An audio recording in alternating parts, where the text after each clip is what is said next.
Topic है अपना अंतःस्रावी ग्रंथियां, ठीक है।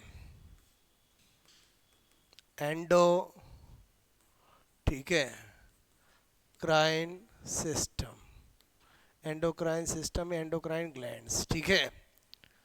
अब आपसे मैं कह रहा हूं यहाँ पर आज हम क्या पढ़ने जा रहे हैं, मिश्रित ग्रंथियां, ठीक है। मिश्रित ग्रंथियां, मिश्रित ग्रंथियों का मतलब है मिक्सोक्राइन ग्लैंड, ठीक है। क्या डेफिनेशन होती है, वह सभी ग्रंथियां जिनमें बहिस्रावी भाग अर्थात नलिका डक्ट तथा अंतःस्रावी भाग अर्थात हार्मोन दोनों होते हैं, वो क्या होती है, मिश्रित ग्रंथियां।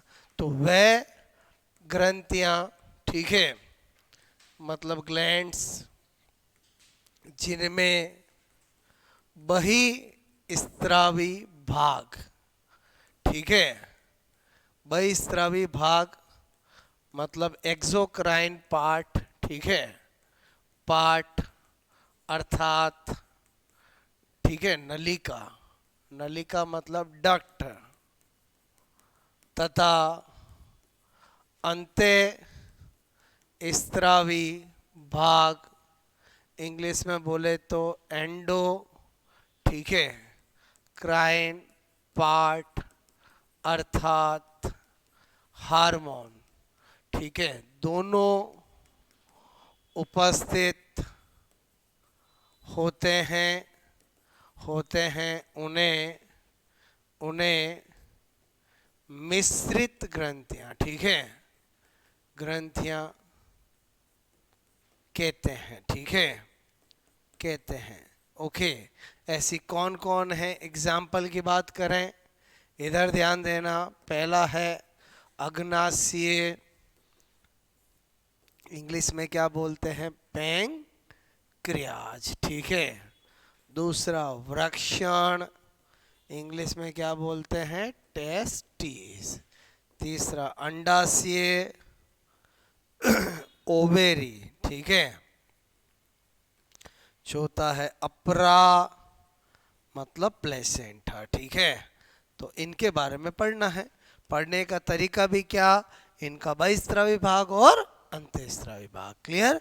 मतलब हम एंडोक्राइन ग्लैंड जो पढ़ते हैं उनका अलग तरीका होता है, मिश्रित ग्रंथियों का अलग तरीका होता है। मिश्रित ग्रंथियों का तो जो मीनिंग है वही प्रूव करना है। आज मैंने अंगनाशय को भाई मिश्रित ग्रंथि बोला है तो मुझे प्रूव करके बताना पड़ेगा कि भाई इसमें बहिस्रावी अंतःस्रावी दोनों भाग होते हैं कि नहीं होते हैं। मैं अगर टेस्टिज बोला तो मुझे बताना पड़ेगा कि इसका बहिस्रावी भाग क्या और अंतःस्रावी भाग क्या है। बात समझ में आए तो पहले ये नोट करोगे।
बात समझ में आए बोलो।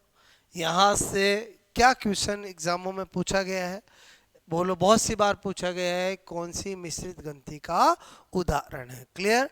अगर इनमें से कोई एक नाम हो और बाकी thyroid and parathyroid and adrenal हो तब तो वो हो जाएगा, लेकिन इनमें से तीन और एक ओल हो तो ओल हो जाएगा, क्लियर। अब हमें एक एक पढ़ना है, बोलो। जो मैंने अभी क्वेश्चन बताया वो तो समझ में आ गया है। या तो आता कौन सा मिश्रित ग्रंथि का उदाहरण है, बोलो, या इनमें से कौन सी मिश्रित ग्रंथि नहीं है, तो वो आप बता सकते हो, क्लियर। तो अब हमें इन चारों को पढ़ना। पहला है, अच्छा, इन चारों में भी सबसे ज्यादा इंपॉर्टेंट कौन सी है, बोलो, अग्नाशय, ठीक है। इसलिए सबसे पहले हम इसी को पढ़ेंगे। बात समझ में आए बोलो, वाई नॉट? ठीक है, पहला मैंने लिखा अग्नाशय, अब आप अच्छे से समझना, ठीक है। अग्नाशय यानी पैंक्रियाज, ठीक है। बात समझ में आए बोलो। हर चीज़ का इंग्लिश इसलिए पता होना चाहिए, ज़माना बड़ा ख़राब है आजकल। बोलो ऐसे ही हिंदी में ही लिख के दे देते हैं, पैंक्रियाज बोलो ग्रंथि होती है, अंतःस्रावी बहिःस्रावी मिश्रित, अग्नाशय लिखते ही नहीं है। हिंदी में भी पैंक्रियाज और इंग्लिश में भी पैंक्रियाज। बोलो बात समझ में, हिंदी में भी टेस्टिस और इंग्लिश में भी टेस्टिस। मेरी बात समझ में, मतलब कैसे समझ गए ना? बोलो मैं क्या बताना चाह रहा हूँ, बोलो क्लियर। आजकल जो पॉपुलर नाम है इंग्लिश वाले, उन्हीं को क्या लिख देते हैं, हिंदी में भी वही, इंग्लिश में भी, लफड़ा ही खत्म। बोलो बात समझ में, मेरी बात समझ में आए। और पहले क्या होता था, पहले आज से 10 साल पहले पेपर आते थे, हिंदी में शुद्ध हिंदी आती थी और इंग्लिश में तो इंग्लिश साथ में आती थी। आजकल क्या ट्रेंड हो गया कि इंग्लिश में तो इंग्लिश ही रहेगी और हिंदी में भी क्या करते हैं, वही साइंस का शब्द हिंदी में लिख के दे देते हैं। मेरी बात समझ में, तो इसका मतलब हुआ अर्थ पता होना चाहिए। अब देखो मैंने कहा पैंक्रियाज की बात करें तो मुझे क्या बताना पड़ेगा, सबसे पहले यहाँ पर बोलो एक ही तरीका, बोलो क्या बताना है, बहिःस्रावी भाग, क्लियर। और एक तरफ क्या बताऊंगा, अंतःस्रावी भाग। मैंने आपको कहा मिश्रित ग्रंथियों को पढ़ने का तरीका यही रहेगा अपना, क्लियर, क्योंकि परिभाषा यही बोली थी अपन ने, क्लियर। और मैंने कहा अंतःस्रावी भाग, ठीक है। अंतःस्रावी भाग का मतलब क्या हुआ, एंडोक्राइन पार्ट, क्लियर। और बहिःस्रावी भाग का मतलब इंग्लिश में क्या हुआ, एक्सोक्राइन पार्ट। अब आप समझो, देखो क्या होता है कि इस अग्नाशय के अंदर जो अंत्य बहिःस्रावी भाग है वो तो होता है 99% और जो अंतःस्रावी भाग होता है वो केवल 1% होता है, पहली बात, क्लियर। और इसमें जो बहिःस्रावी भाग होता है उसको बोलते हैं अग्नाशय, बोलो की एसिनी, ठीक है। बोलो क्या बोलते हैं इंग्लिश में, एसिनी ऑफ पैंक्रियाज, क्लियर। अभी पूरा डायग्राम से मैं आपको समझाऊंगा, क्लियर। अब क्या होता है कि बोलो ये जो एसिनियो पैंक्रियाज होती है, इससे कौन सी नलिका निकलती है, तो आप कहोगे अग्नाशय नलिका। कौन सी नलिका बोलो, अग्नाशय नलिका, ठीक है। इंग्लिश में क्या बोलूंगा, आप कहोगे पैंक्रियाटिक डक्ट, क्लियर। और इस पैंक्रियाटिक डक्ट से कौन सा जूस आता है, अग्नाशय रस। बोलो कौन सा रस, अग्नाशय रस, ठीक है। अग्नाशय रस मतलब हिंदी में बोलो, इंग्लिश में बोलो तो पैंक्रियाटिक जूस, जो कि बोलो डोडिनम, बोलो ग्रहणी, ठीक है, बोलो ड्योडिनम, ड्योडिनम, ठीक है, में बोलो भोजन का पाचन, ठीक है, बोलो करवाता है। अच्छा ये तो मैंने आपको एडिशनल इंफॉर्मेशन बता दी, हमारा तो ज्यादा लेना देना किससे है, अंतःस्रावी से, क्योंकि टॉपिक ही कौन सा अपना, बोलो अंतःस्रावी ग्रंथियां। मतलब हमें मिश्रित ग्रंथियों में भी कौन से भाग पे ध्यान देना है, अंतःस्रावी भाग पे। बोलो बात समझ में। तो मैंने कहा इसका अंतःस्रावी भाग 1% होता है जिसको बोलते हैं लैंगरहैंस, बोलो के द्वीप समूह, ठीक है, द्वीप समूह, इंग्लिश में बोलते हैं आइलैंड्स ऑफ लैंगरहैंस, ठीक है, लैंगरहैंस, ओके। अब दिमाग में आता है सर ये अजीबोगरीब नाम नहीं है, ऐसे लैंगरहैंस के द्वीप समूह ऐसा नाम क्यों दिया, ये हमने बचपन से पढ़ा, हमारे माइंड में क्यूरियसिटी होती है। मैं आपको इसका लॉजिक बताता हूँ, समझो, इतनी बात समझ में आए बोलो। अब मैं क्या बताना चाह रहा हूँ, मेरी बात को समझना, ठीक है। इसके लिए मुझे क्या करना पड़ेगा, आपको इंटरनल बोलो स्ट्रक्चर ऑफ बोलो पैंक्रियाज क्या बताना पड़ेगा, अग्नाशय की आंतरिक संरचना बतानी पड़ेगी, ठीक है। अग्नाशय की आंतरिक संरचना, ठीक है। जो मैं बता रहा हूं वो एक्चुअली लैंगरहैंस के नामक वैज्ञानिक ने देखी थी। क्या देखा इसने? इधर देखो। बोलो डेफिनेटली, बोलो आंतरिक संरचना देखने के लिए थोड़ा सा ट्रांसवर्स कट लेकर माइक्रोस्कोप में देखते हैं, क्या दिखता है वो मैं आपको बता रहा हूँ। मैं जब भी किसी की आंतरिक संरचना बताऊँ, गोल गोल बना के अंदर बताऊँ, मतलब आप समझ गए कि माइक्रोस्कोप में देखिए वो बता रहा हूँ। माइक्रोस्कोप में क्या देखते हैं आप समझना मेरी बात को। क्लियर? बोलो ऐसा ऐसा ऐसा ऐसा, बोलो ऐसा ऐसा ऐसा ऐसा। ये मैं जो देख रहा हूँ वो एक्चुअली लैंगरहेंस ने देखा। लैंगरहेंस ने क्या देखा वो मेरी बात को समझना, ठीक है? आपके माइंड में हमेशा हमेशा के लिए एक फंडा क्लियर कर रहा हूँ। ओके,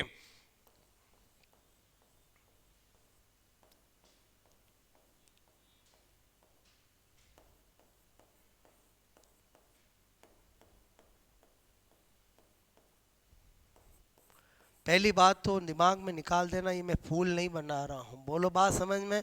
ये मैं बिल्कुल भी फूल नहीं बना रहा हूँ। ये क्या बना रहा हूँ ध्यान से समझना। ये जो चीज है इसी को बोलते हैं एसिनी ऑफ पैंक्रियाज, ठीक है? बोलो अग्नाशय, अग्नाशय की एसिनी, ठीक है? अच्छा, इनके अंदर ये जो होती है उसको बोलते हैं पैंक्रियाटिक डक्ट, ठीक है? पैंक्रियाटिक डक्ट, बात समझ में आए? तो इसने क्या देखा, बोलो लैंगरहेंस ने, कि जब मैं अग्नाशय की संरचना देखता हूँ तो मुझे पूरे अग्नाशय में ऐसी नहीं ऐसी नहीं ऐसी नहीं ऐसी नहीं नजर आती है। कहीं कहीं पर मुझे, कहीं कहीं पर मुझे, बोलो थोड़ी चीज नजर आती है जो ठीक वैसे ही है जैसे समुद्र के अंदर पानी पानी पानी पानी, कहीं बीच में क्या होता है, टापू होता है। बोलो बात समझ में? तो इसने कहा ये जो है वो तो अंतःस्रावी भाग है। ये क्या है बोलो, इसको क्या पता चला? अंतःस्रावी भाग। किसने देखा बोलो? लैंगरहेंस ने, ठीक है? तो इसने कहा यार इसको मैं क्या नाम दूं, क्या नाम दूं? तो इसके दिमाग में आया, किसने कहा मेरा खुद का नाम जोड़ दूं और जो मैंने समुद्र से की कल्पना की है वैसा नाम जोड़ दूं। तो इसने इसको क्या नाम दे दिया बोलो? लैंगरहेंस, बोलो के द्वीप समूह। अब आपको नाम समझ में आया कि अंतःस्रावी भाग का नाम ऐसे कैसे पड़ा? बोलो बात समझ में? जब लैंगरहेंस ने क्या देखी, आंतरिक संरचना देखी, तो उसने देखा तो उसकी तुरंत माइंड में कल्पना किससे हुई कि जिस तरह से समुद्र में चारों तरफ पानी पानी होता है, ठीक वैसे ही इस के अंदर भी चारों तरफ क्या क्या होती है, एसिनी पैंक्रियाज। क्लियर?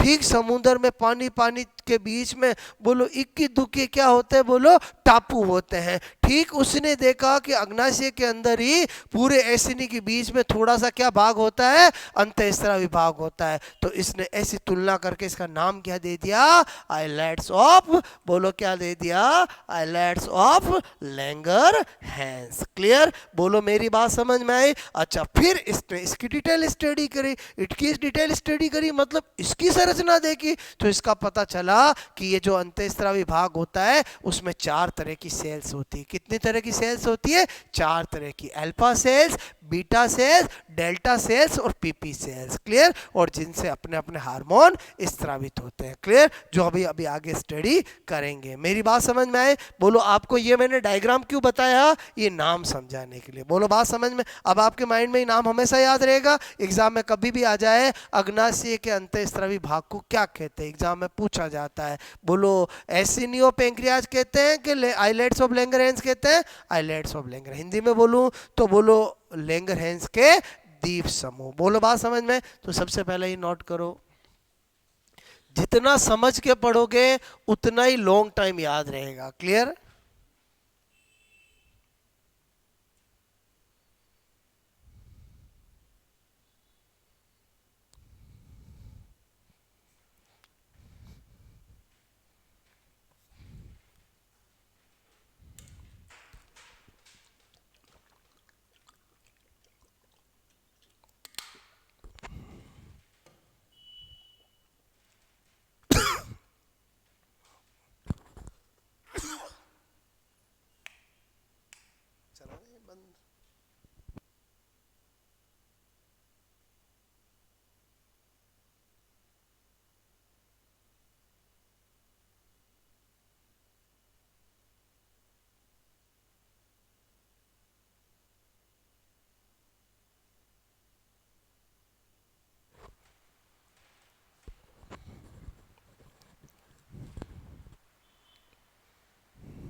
बात समझ में आई मेरी आपको?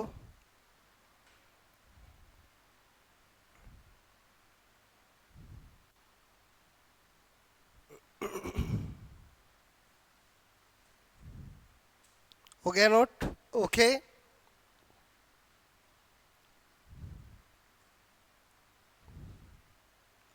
वाह, ये जो मैंने लिखा समझ में आया बोलो आपको? ठीक है।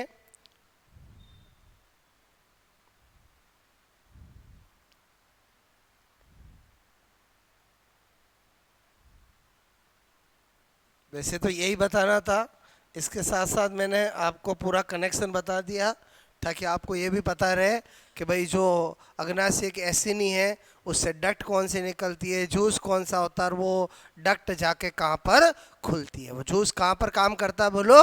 डुओडेनम में। बाकी तो हम पाचन तंत्र पढ़ते हैं तो उसमें तो सारा स्टडी करते ही हैं। बात समझ में आए बोलो? ओके। यहाँ तक कहानी समझ में आए बोलो आपको? ठीक है। और ये नाम समझाने के लिए मैंने क्या बताया? Internal structure. ठीक है, ताकि हमेशा हमेशा आपको नाम क्लियर रहे। ओके, क्योंकि आपके हमेशा माइंड में ही रहना है कि हमें चीज़ें ऐसे सीखनी है कि हमें वापस जाके पढ़ाना है। आप बताओ, टीचर ही बन रहे हो कि कांस्टेबल बन रहे हो? बोलो टीचर। इसका मतलब जो आप चीज़ सीख रहे हो जिंदगी भर उसको क्या है? दूसरों को सिखाना है। बोलो, बात समझ ना? तो मतलब आपके पढ़ने के दो यूज है, एक तो खुद को नॉलेज लेना और एग्जाम में सेलेक्ट होना, दूसरा नॉलेज ऐसा लेना कि जिस नॉलेज से आप जिंदगी भर क्या कर सको? बोलो, पढ़ा सको। बोलो, बात समझ रहे हो ना?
ओके, बात समझ में आए बोलो? ठीक है।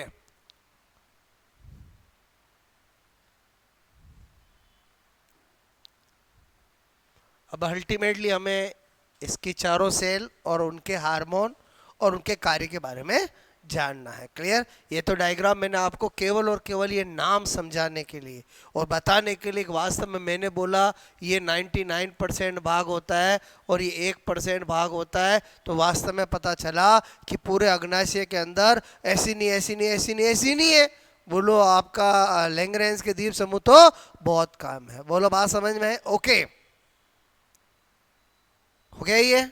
अच्छा, अब मैं क्या बताना जा रहा हूं, इधर ध्यान दो। मैंने कहा, बोलो लैंगर हैंस, ठीक है?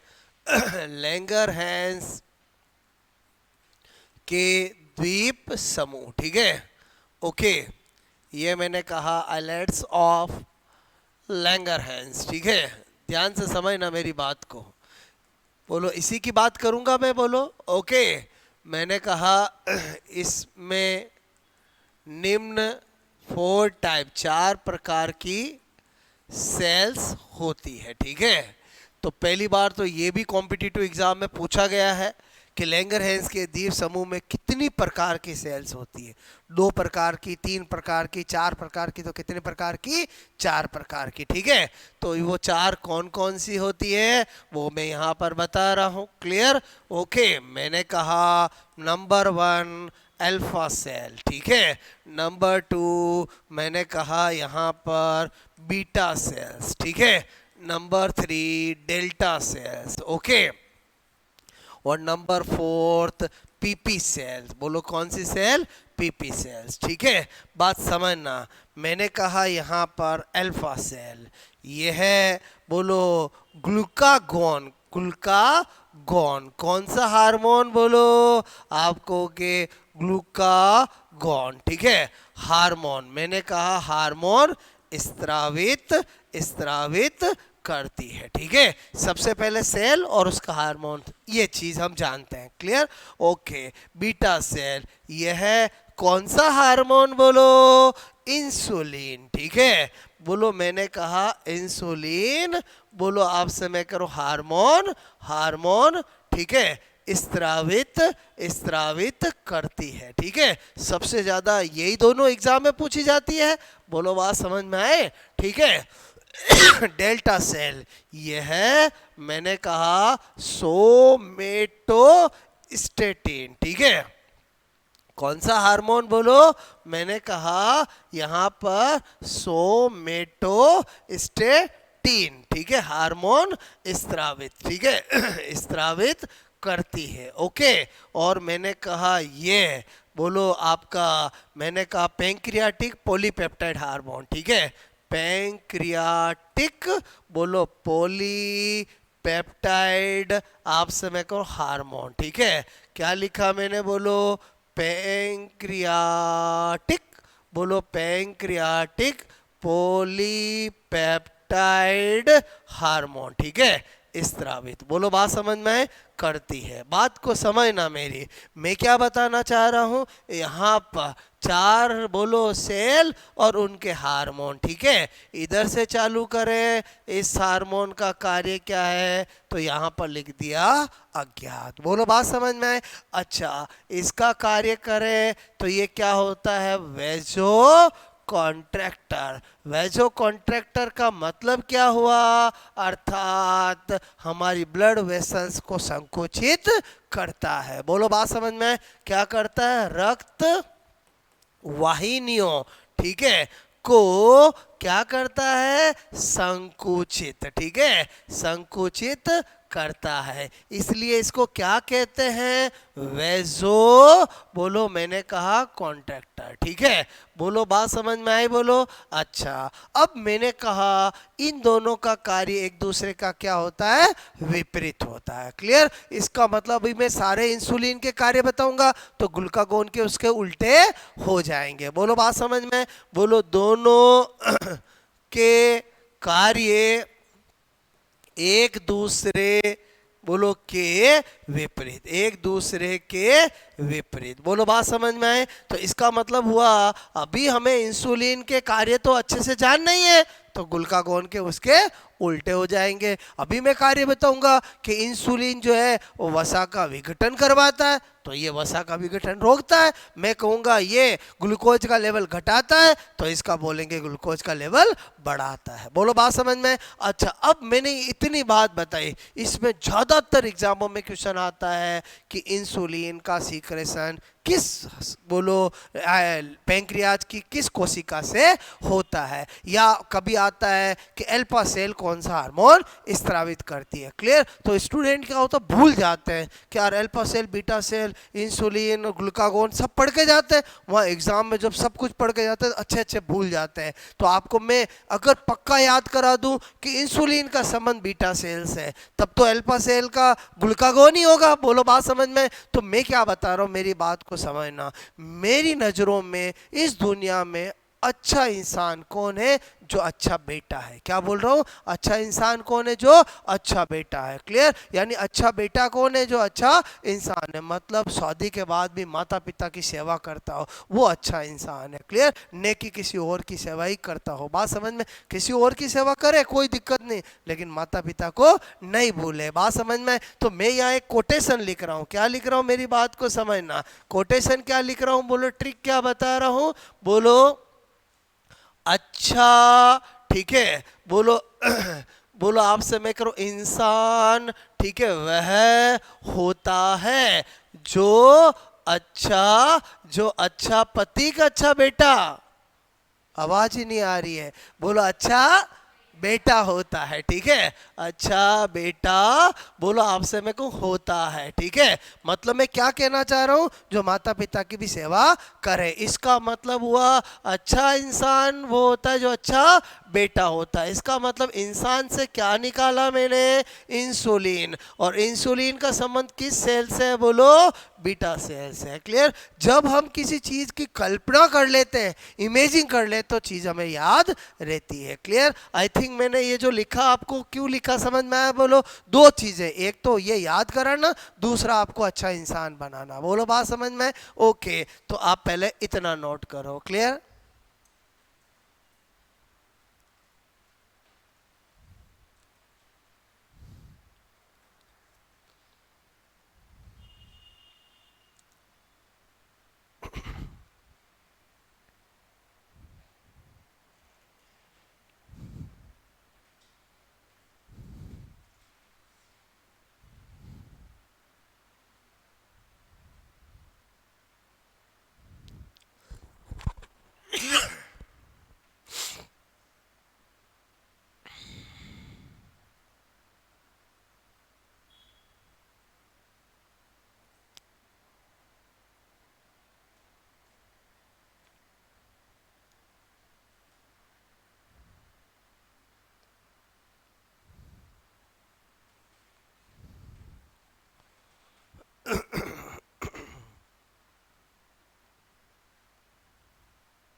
वन नोट बोलो। ओके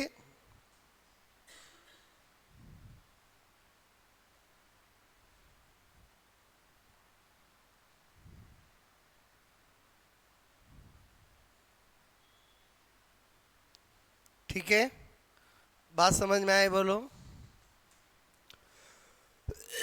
अल्फा सेल और बीटा सेल में से अक्सर पूछा जाता है, क्लियर। कभी अल्फा सेल का कौन सा हार्मोन है, कभी बीटा सेल का कौन सा हार्मोन है, कभी इंसुलिन किस सेल से स्रावित होता है। तो एक याद कर ले पक्का, ताकि आप कभी भूल जाओ तो इस बात को याद करके वापस बात याद आ जाए। बोलो बात समझ में? ओके, तो ये नोट करोगे।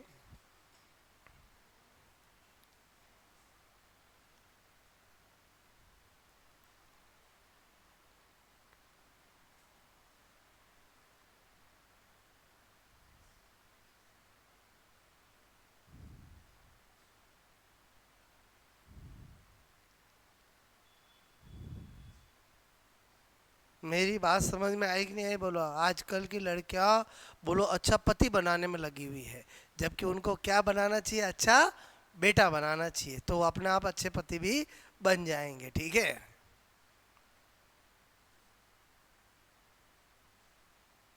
आई बात समझ में? अच्छा, अब हमें क्या पता चला, हमें इंसुलिन के कार्य पता होने चाहिए। तो ग्लूकागोन के तो उसके उल्टे हो जाएंगे। क्या हेडिंग डालोगे? इंसुलिन के कार्य, फंक्शन ऑफ इंसुलिन हार्मोन। ठीक है, ये लाइन याद रहेगी ना हमेशा, बोलो। ओके, इस दुनिया में अच्छा इंसान, बोल ही नहीं रहे हैं, इस दुनिया में अच्छा इंसान वह होता है जो अच्छा बेटा होता है। वेरी गुड, ठीक है। ओके, अब मैंने क्या बताया बोलो? इंसुलिन, ठीक है, हार्मोन, हार्मोन के कार्य। ठीक है, क्या बता रहा हूं मैं बोलो? Function of insulin, function of insulin hormone. ठीक है, इंसुलिन हार्मोन के कार्य। ठीक है, देखो इंसुलिन हार्मोन क्या क्या कार्य करता है। नंबर वन, पहले अच्छे से समझना, पहला काम करता है यह है बोलो, आपसे मैं कहूँ ग्लूकोज को, ठीक है, ग्लूकोज को ग्लाइकोजन, ग्लाइकोजन में बदलता है। ठीक है, अच्छा एक बात करा इसने, ग्लूकोज को किस में बदला? ग्लाइकोजन को। ग्लूकोज को किस में बदला? ग्लाइकोजन में। ठीक है, अच्छा ब्लड में ग्लूकोज कम होगा। अच्छा, दूसरा ये है बोलो, आपसे मैं करूं ये है बोलो, बॉडी की बोलो सेल्स में, सेल्स मतलब समझ गए, कोशिकाओं में बोलो ग्लूकोज की पारगम्यता, पारगम्यता मतलब परमिएबिलिटी। ठीक है, परमेबिलिटी को बढ़ाता है। ठीक है, बढ़ाता है। अच्छा बताओ, इस कार्य से भी ब्लड में ग्लूकोज कम होगा? बोलो बात समझ में आए? इसका मतलब आज समझ में आया। इसीलिए डायबिटीज दो तरह की होती है, एक इंसुलिन डिपेंडेंट, एक नॉन डिपेंडेंट। क्लियर? समझो कैसे। मैंने कहा इंसुलिन स्रावित करना पेंक्रियाज का काम है, बीटा सेल का काम है। क्लियर? और इंसुलिन क्या करता है, हमारी बॉडी के जितने भी सेल्स हैं बताओ, उनमें रोज ग्लूकोज जाएगा तभी हमें एनर्जी आएगी। अब वो ग्लूकोज अंदर जाएगा, सेल्स के ऊपर बोलो क्या लगे रहते हैं? रिसेप्टर लगे होते हैं, रिसेप्टर, उनसे इंसुलिन ग्लूकोज को अंदर डालता है। क्लियर? और हमें एनर्जी मिलती है। अब कभी किसी के रिसेप्टर खराब हो गए, इंसुलिन तो है, तो बताओ उसको बाहर से मेडिसिन लेनी पड़ेगी ताकि वो इस रिसेप्टर काम करे और अंदर ग्लूकोज जाए। और जिसमें इंसुलिन का स्त्रावण ही कम हो रहा है, तो इसका मतलब उसको क्या लेना पड़ेगा? बाहर से इंसुलिन लेना पड़ेगा। अच्छा, दोनों ही केस में क्या होगा?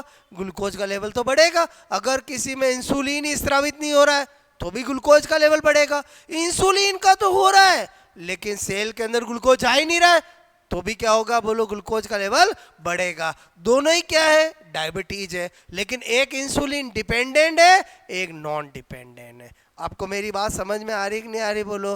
डायबिटीज दो तरह की होती है ना, कुछ लोग तो गोलियां लेते हैं, कुछ लोग इंसुलिन का इंजेक्शन लगाते हैं। इंजेक्शन कौन लगाएंगे? जिनमें बीटा सेल इंसुलिन का स्त्रावण ही नहीं कर रही है, उनको तो बाहर से इंसुलिन लेना पड़ेगा। गोलियां कौन लेंगे? जिनमें इंसुलिन का स्त्रावण तो हो रहा है लेकिन वहाँ रिसेप्टर से ग्लूकोज अंदर नहीं जा रहा है। बोलो बात समझ में। तो उनको बाहर से ऐसी टैबलेट लेनी पड़ेगी जिससे वो रिसेप्टर एक्टिव हो और ग्लूकोज अंदर जाए। बोलो बात समझ में। दोनों काम समझ में आया कि नहीं आया बोलो। अच्छा, दोनों से इंसुलिन क्या कर रहा है? ब्लड में ग्लूकोज का लेवल कम करने की कोशिश कर रहा है, बढ़ाने की कोशिश कर रहा है? कम करने की कोशिश कर रहा है। इसका मतलब अपन कह सकते हैं अतः बोलो इंसुलिन हार्मोन रक्त में बोलो ग्लूकोज का स्तर कम करता है कि ज्यादा करता है? कम करता है। ठीक है। अच्छा, तीसरा कार्य क्या है? ये दो कार्य के आधार पर बात लिखी, समझ में आई बोलो? ओके। क्योंकि कभी कभी यही पूछ लेते हैं, इंसुलिन हार्मोन करता है रक्त में ग्लूकोज लेवल कम बढ़ाना, रक्त में ग्लूकोज लेवल कम करना, तो हमें कम करता है। ये बात हमें इन दो कार्य से प्रूव हो गई। बात समझ में। और क्या करता है ये? वसा। वसा मतलब क्या हुआ? फैट का विघटन बोलो रोकता है। ठीक है, समझना मेरी बात को। डिग्रेडेशन ऑफ फैट को क्या करता है? रोकता है। अब आप और राज की बात समझना, ज्यादातर डायबिटीज किसको होती है? मोटे लोगों को होती है। आपने बोलो वैसे तो पतलों को भी हो सकती है, लेकिन ज़्यादातर जो गांव में जो संबंध रखते हैं, गाँव से पता है, उनको पता है ज़्यादातर डायबिटीज सेठ जी को होती है। बोलो जिनको लंबा लंबा पेट आया हुआ होता है, मोटे होते हैं। क्लियर? अब मेरी बात को समझना, मतलब हम कैसे पता लगा सकते हैं कि किसी में डायबिटीज है तो कंट्रोल है कि नहीं है? मेरी बात को समझना। अगर कोई इंसान पहले बहुत हट्टा कट्टा मोटा था, क्लियर, और उसको डायबिटीज हो गई, और आप 5 साल बाद देख रहे हो तो भी हट्टा कट्टा मोटा नजर आ रहा है, और आप तो इसका मतलब है उसमें डायबिटीज कंट्रोल में है। मेरी बात को समझना।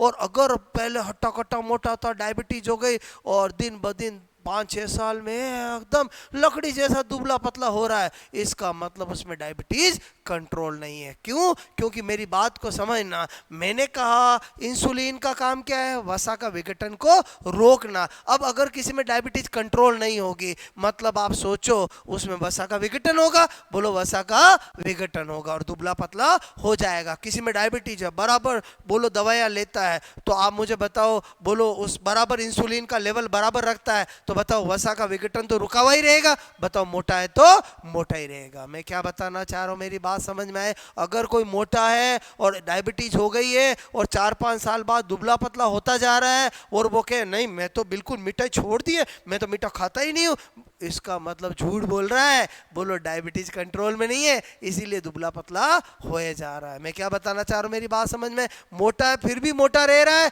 इसका मतलब उसकी डायबिटीज क्या है? कंट्रोल है। मैं क्या बातें बता रहा हूं आपको, मेरी बात समझ में आ रही है? बोलो। अच्छा, चौथा काम क्या है?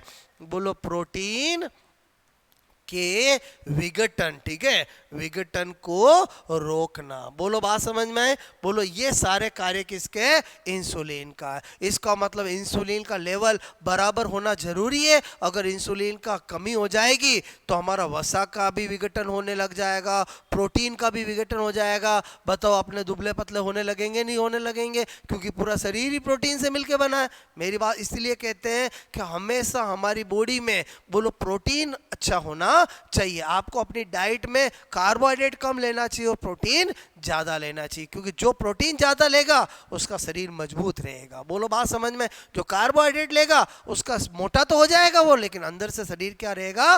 कमजोर होगा। बात समझ में आई मेरी बात? आप बहुत सारे ऐसे लोगों को भी देखोगे जिनका वजन बोलो 100 किलो है, लेकिन एकदम बॉडी तंदुरुस्त है। इसका मतलब वो ज्यादा क्या लेते हैं?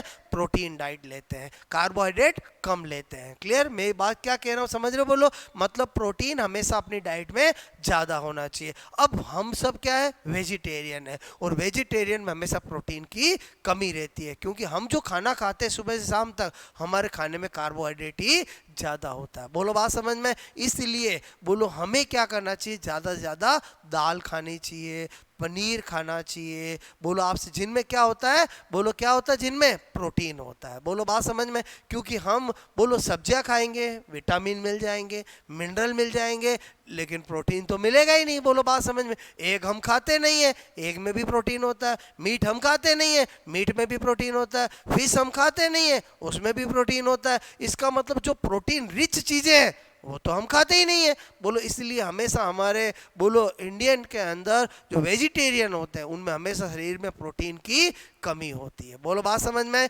ओके, तो क्योंकि हमारा खाना ही क्या है, कार्बोहाइड्रेट है। हम रोटी खाते हैं, चावल खाते हैं, इन सब में क्या होता है, बोलो भरपूर कार्बोहाइड्रेट होता है। बोलो बात समझ में? तो हमेशा अपनी डाइट में कार्बोहाइड्रेट कम और प्रोटीन ज़्यादा होना चाहिए। क्लियर बात में क्या बताना चाह रहा हूँ, समझ में आए? बोलो। अच्छा, ये सब किसके कार्य बताए हैं? इंसुलिन के कार्य बताए। क्लियर, नोट करोगे?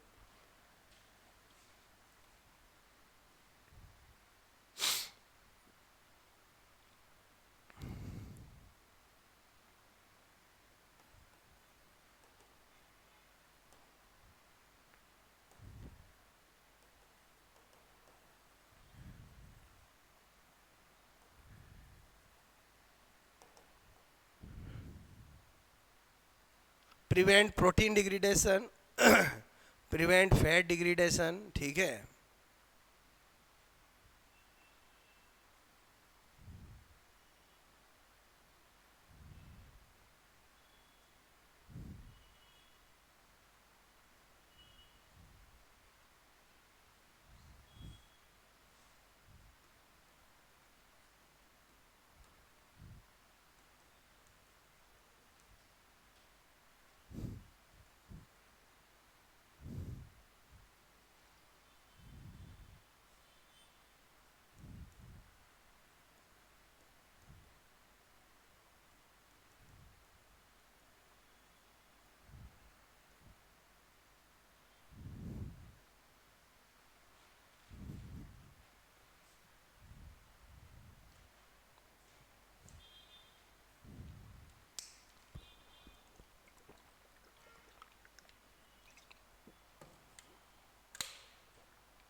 मेरी बात समझ में आई? बोलो आपको, ठीक है। ओके, तो अगर इंसुलिन के कार्य पता चल गया तो ग्लूकागोन के क्या होंगे, उसके उल्टे होंगे। बोलो आपको अग्नाशय ग्रंथि समझ में आए? बोलो आपको, स्पेशल नोट लिखोगे।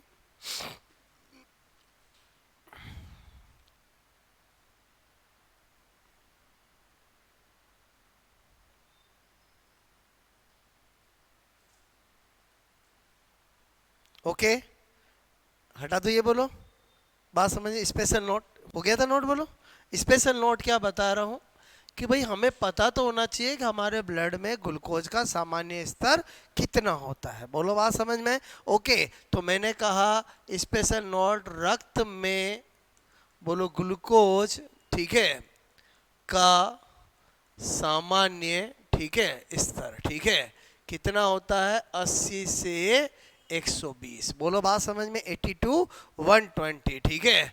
बोलो आपसे मैं कह रहा हूँ, मैंने कहा प्रति 100 ml ऑफ ब्लड, ठीक है। इधर ध्यान देना।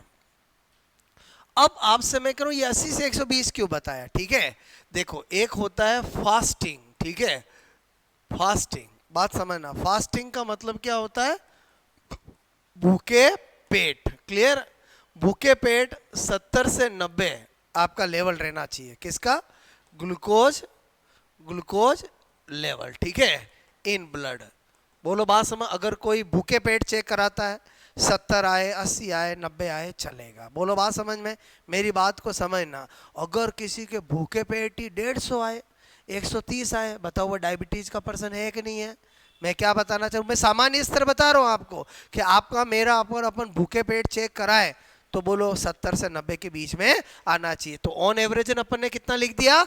80 लिख दिया। बोलो बात समझ में? अच्छा, मैं आपसे कह रहा हूँ, मैंने कहा खाना खाने के बोलो 2 घंटे बाद, ठीक है, उसको बोलते पीपी, पोस्ट पेंड्रल। क्या बोलते बोलो? पोस्ट, मैंने कहा पेंड्रल, ठीक है, बोलो पोस्ट पेंड्रल। वो कितना आना चाहिए? बोलो मैंने कहा 110 से 130, ठीक है, तो एवरेज कितना लिख दिया मैंने? 120 लिख दिया। बोलो बात समझ में? कभी भी आप ग्लूकोज का टेस्ट कराने जाओगे तो या तो डॉक्टर लिखता है फास्टिंग या लिखता पीपी। बोलो बात समझ में? पीपी का मतलब समझ गए, खाना खाने के 2 घंटे बाद। और फास्टिंग का मतलब क्या है? भूखे पेट। मेरी बात को समझना।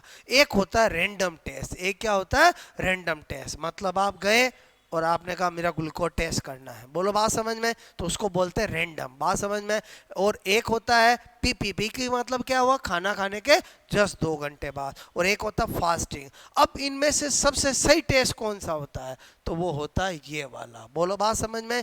क्योंकि पीपी में लेवल बोलो कभी कभी गलत भी आ सकता है। सपोज दैट आपने खाना खाया, खाना खाना में मिठाई मिठाई खाई, मिठाई मिठाई खाई, मिठाई मिठाई खाई, और खाना खा के आपने ग्लूकोज का लेवल 250 कर दिया। कितना कर दिया बोलो? 250। बताओ 2 घंटे बाद 150 तक ही पहुंचेगा। मेरी बात समझ में आई बोलो? तो इसका मतलब हुआ, इसीलिए जब भी किसी का रैंडम या पीपी के अंदर ग्लूकोज का लेवल बढ़ा हुआ आता है, डॉक्टर कभी भी पहले उसको दवाई नहीं देता। उसको क्या कहता है? आपको कौन सा टेस्ट कराना है? भूखे पेट वाला करा के लाना है। क्योंकि आप रात को भले मिठाई खाओ, कुछ भी खाओ, सो जाओगे और बोलो कि रात भर सुबह तक खाते ही रहोगे, ऐसा तो नहीं है। तो इसका मतलब सुबह उठोगे तो कितने घंटे हो जाएंगे? 7-8 घंटे हो जाएंगे। 7-8 घंटे के बाद तो आपका ग्लूकोज का लेवल कम हो ही जाना चाहिए। बोलो बात समझ में? यानी 70 से 90 के बीच हो जाना चाहिए। और बोलो आपने रात को खाना खाया, कुछ भी खाया, उससे कोई फर्क नहीं पड़ता। सुबह अगर आपका ग्लूकोज का लेवल 130, 140, 150 आ रहा है, इसका मतलब आप किसके पेशेंट हो? बोलो डायबिटीज के हो। मैं क्या सिखाना चाह रहा हूँ, समझ में आए बोलो? कि हमेशा बोलो डायबिटीज चेक करने के लिए सही टेस्ट कौन सा है? बोलो भूखे पेट वाला है। बोलो बात समझ में? ओके, क्योंकि भूखे पेट में अगर ग्लूकोज बढ़ा हुआ आ रहा है, इसका मतलब आपको डायबिटीज है। और यूं बढ़ा हुआ आ रहा है, भूखे पेट सही आ रहा है, इसका मतलब आपको कोई टेंशन लेने की जरूरत नहीं है। बोलो बात समझ में? तो मैंने आपको मिश्रित ग्रंथियों में एक ग्रंथि जो सबसे इंपॉर्टेंट है वो आज पढ़ाई, कौन सी? बोलो अग्नाशय। क्लियर? मतलब रक्षण, टेस्टिज, ओवेरी और प्लेसेंटा, तीनों तरफ एक इंपॉर्टेंट और ये अकेली इतनी इंपॉर्टेंट। और इसमें भी सबसे ज्यादा एग्जाम में क्वेश्चन आता है, वो आता है इंसुलिन हार्मोन किस सेल से? या बीटा सेल से। कौन सा हार्मोन? अल्फा सेल से। कौन सा हार्मोन? ग्लूकागॉन किस सेल से? यही ज्यादा पूछा जाता है। क्लियर? आई होप आपको ये ग्रंथि समझ में आई होगी। इंसुलिन के कार्य समझ में आया। कार्य इसलिए समझने जरूरी थे ताकि आपको कभी भी डायबिटीज कैसे होती है वो समझ में आए। बात समझ में आए बोलो? ओके।